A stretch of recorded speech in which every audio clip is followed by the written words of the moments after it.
Selamat sore semuanya untuk rekan-rekan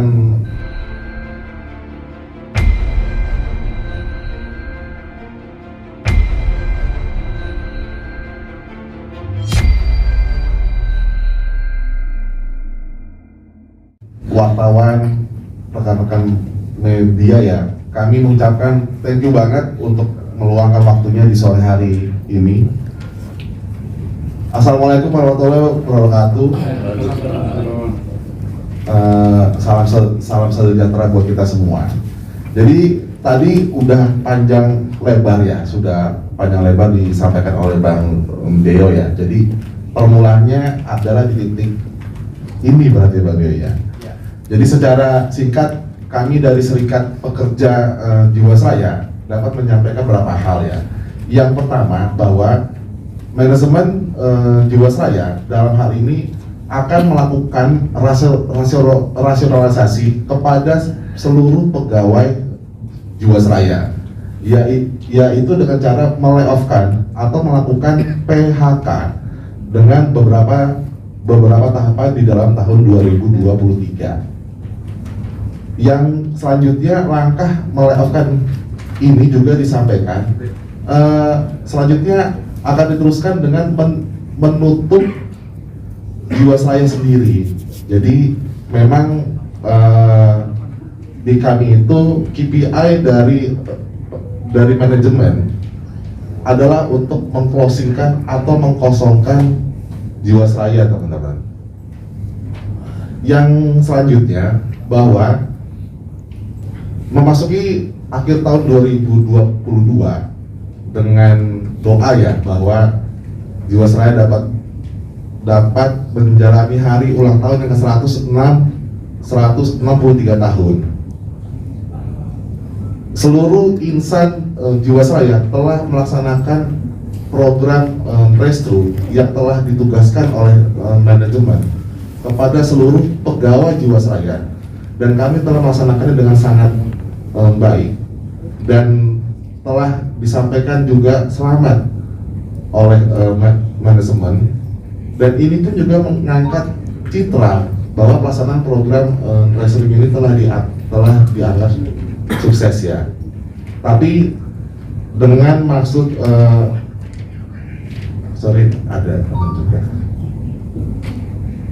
dengan maksud rasionalisasi yang mau dilakukan di start di tahun 2023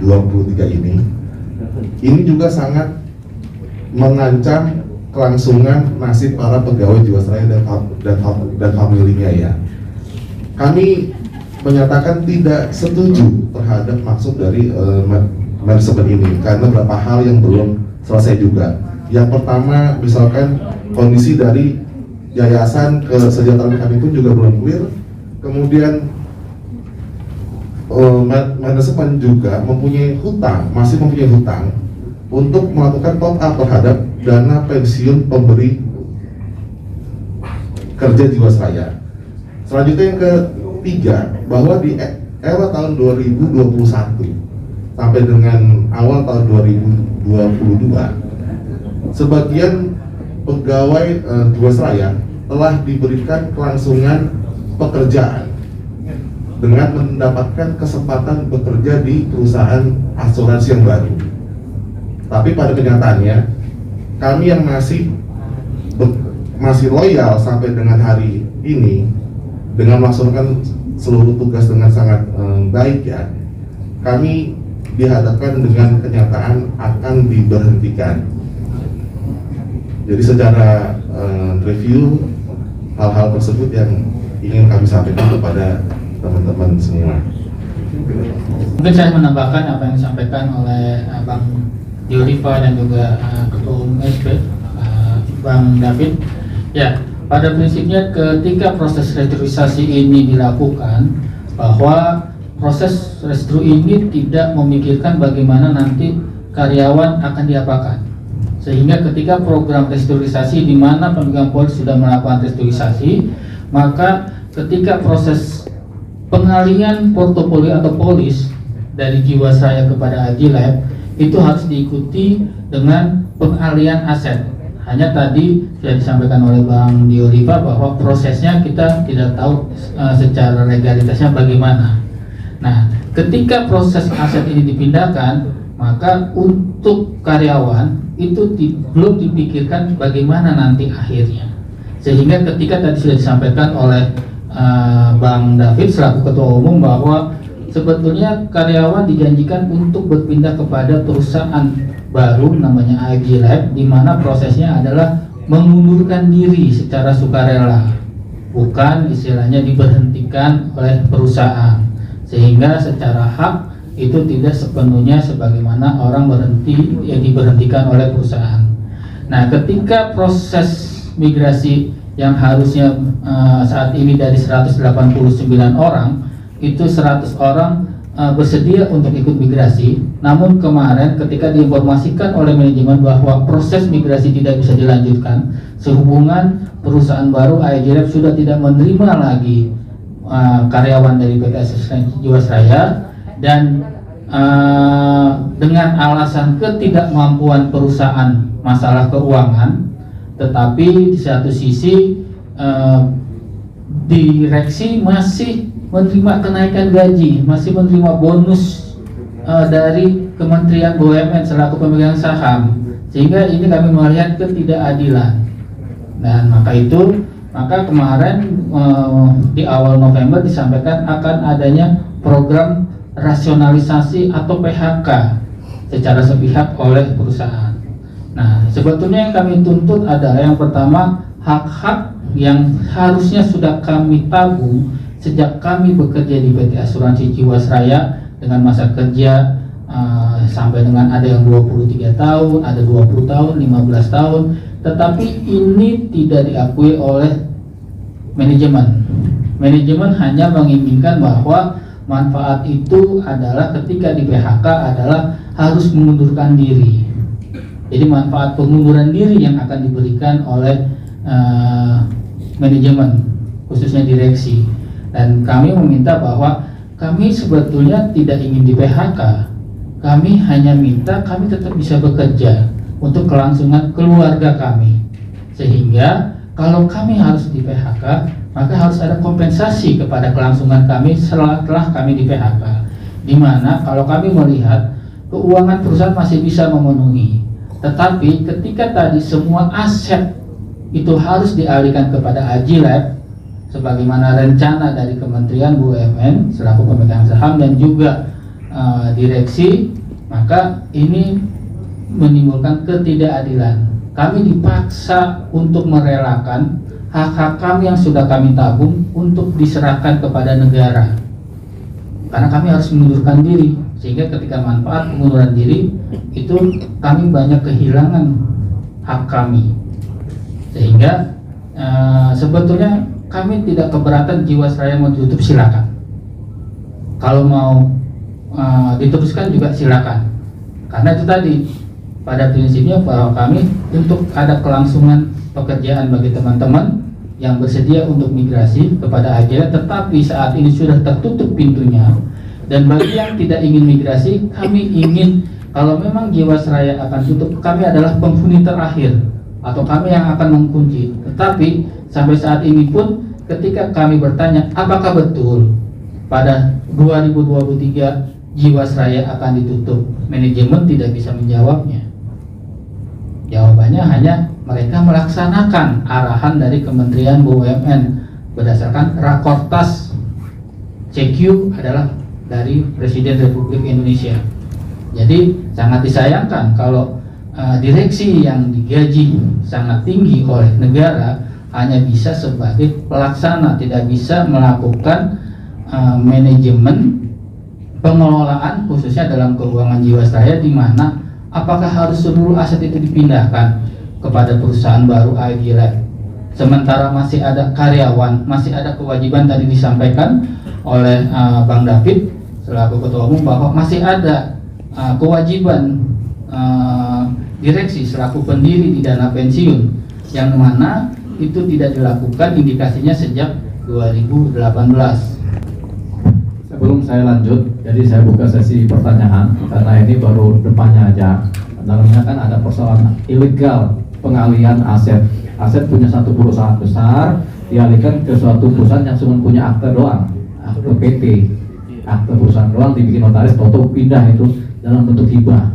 Itu suatu pertanyaan besar, walaupun yang perintahkan adalah kementerian ya. Pertanyaan, karena ini nggak boleh. Yang kedua, ini kan perusahaannya juga berkaitan dengan pihak ketiga, yaitu para nasabah-nasabah dan pemilik portofolio, yaitu nasabah asuransi. Kalau sampai aset dialihkan, ini mereka dapat apa ini? Ya, baru yang kemudian berikutnya adalah ini karyawan ini kan sudah punya tabungan masa depan berupa uang pensiun dan lain-lain. Terus kemudian diambil, dialihkan asetnya, terus mereka dapat apa? Gitu kan. Jadi banyak yang nggak dapat. Yang keempat adalah bahwasanya ini adalah perusahaan besar, masa nggak punya uang. Dari zaman Belanda udah punya uang, tiba-tiba sekarang hilang uangnya, asetnya kemudian dialihkan ke perusahaan baru yang dasarnya adalah akte PT doang. Bikin akte di notaris, tentu dapat banyak banget tuh apa aset kan. Kita juga mau tuh, saya sama Pak Sego mungkin mau ya Pak ya, bikin PT masukin. Cuman ini Bang Mobil ada nggak di sini? Ada ya. Jadi nanti ini akan jadi pertanyaan, tapi kita bahas. Tapi silakan teman-teman boleh bertanya, saya buka ruang dan waktu untuk pertanyaan. Artinya perusahaan asuransi jiwa plat merah yang memang beroperasi secara komersil ya. Mungkin kalau teman-teman tahu bahwa ada namanya perusahaan Asabria, ada juga mungkin ada juga yang pengelolaan dana pensiun itu misalkan Taspen misalkan ya.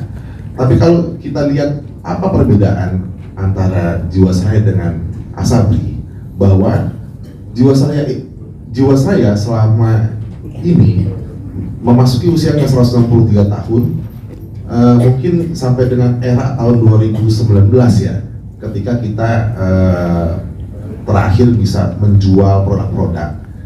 Jiwasraya adalah perusahaan asuransi yang memang tidak mempunyai backbone captive market ya. Jadi kami juga bersaing dengan perusahaan-perusahaan swasta yang lain-lainnya yang teman-teman pun juga sudah tahu ya. Jadi tidak ada spesialnya bisnis di Jiwasraya, baik itu secara ketentuan ataupun secara market yang memang dijalankan operasional oleh perusahaan selama ini. Selanjutnya, kalau tadi pertanyaannya apa sih yang terjadi di internal Jiwasraya? Kalau kita nge-review ya dari tahun 2018 ketika case gagal bayar, gagal bayar Jiwasraya itu terblow up ya, masyarakat Indonesia tahu, dan ini juga sangat mengganggu kepada seluruh pemegang polis Jiwasraya. Rekan-rekan juga harus mengetahui bahwa pemegang polis Jiwasraya itu dari kota sampai ke perdesaannya dengan jaringan branch kita yang senasional. Jadi peristiwa gagal bayar ini pun sudah telah di follow up baik oleh pemegang saham, kemudian juga manajemen Jiwasraya pun juga bahu-membahu juga dengan kami para pegawai untuk dapat menyelamatkan hak-hak dari para people kami, dari para nasabah kami ya. Dan kalau teman-teman juga ingat bahwa di tahun 2020 itulah Jiwasraya melaunching namanya program penyelamatan polis atau restrukturisasi ya. Dan kalau untuk hak pemegang polis itu masih berjalan ya, atau dengan maksud hak ini sesuai dengan persetujuan atas RPK atau rencana penyiasatan keuangan Jiwasraya. Hak-hak dari para pemegang polis ini dialihkan ke perusahaan asuransi yang baru. Yang kedua, untuk internal case secara hukum yang terjadi di Jiwasraya ini pun sudah terselesaikan juga. Rekan-rekan media juga tahu ya, tahun 2019 atau mungkin sudah disebutkan oleh Bang Deo juga, bahwa case hukum ini telah mempunyai kekuatan hukum yang tetap ya. Dan selanjutnya yang terjadi itu adalah kepada kami para pegawai yang masih bekerja di Jiwasraya, sekitar 190 orang yang masih loyal ya, masih loyal itu dengan maksud kami sangat berjiwa customer centric. Bagaimana nasabah-nasabah yang mungkin dalam proses restru yang sebelumnya itu belum teralihkan ataupun ada pelayanan yang kurang pas pun kami tetap menghandle sampai dengan saat ini, dengan maksud bahwa kami sangat memegang komitmen dari BOD bahwa keseluruhan program penyelamatan Jiwasraya itu juga dimaksudkan untuk menyelamatkan seluruh pegawai Jiwasraya dengan keluarga. Itu Pak mungkin yang bisa kami jawab ya. Sekitar 190 karyawan yang berjuang menyelamatkan PT Jiwasraya. Artinya mereka ingin Jiwasraya ini tetap ada. Jadi pasukannya tinggal 190 orang berusaha menyelamatkan perseroan terbatas perusahaan BUMN PT Jiwasraya supaya tetap ada dan bisa mengakomodir kepentingan hukum dan kepentingan asuransi nasabah sekitar 1.500.000 nasabah gitu Pak ya? Yang masih ada. Yang masih ada kan? 1.500 peserta asuransi. 1.500.000 peserta asuransi. Jadi ada 1.500.000 individu peserta asuransi pemegang polis yang masih berada di PT Jiwasraya, dan yang akan berjuang menyelamatkan polis-polis ini adalah sekitar 190 orang karyawan Jiwasraya.